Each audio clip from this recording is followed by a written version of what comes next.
Bonsoir et bienvenue sur Radio Université, la radio qui vous dévoile les dessous de la recherche.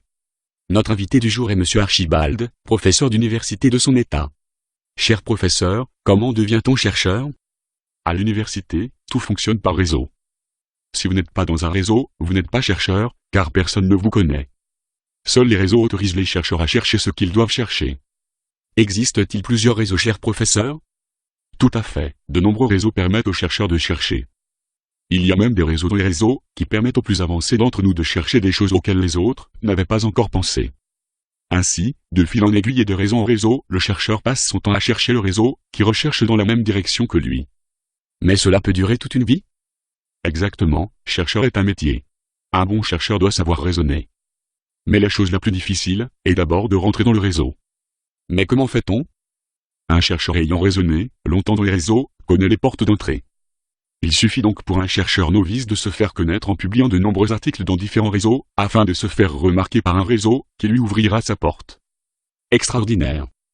Oui, mais une fois rentré dans un réseau, il faut encore raisonner comme les autres, pour connaître les sous-réseaux, qui vous permettent d'avancer. Une fois que vous avez raisonné suffisamment longtemps dans un réseau, vous pouvez commencer à créer vous-même votre propre réseau avec ses portes. Et comment cela se termine-t-il? De manière classique, les chercheurs ayant raisonné longtemps se retrouvent derrière une porte de direction à l'intérieur d'un réseau de portes, qu'il a construit dans un sous-réseau du grand réseau. Et pour les autres? Pour ceux n'arrivant pas à raisonner dans leur réseau, ils font en général du porte-à-porte, afin de trouver la bonne direction de leur recherche.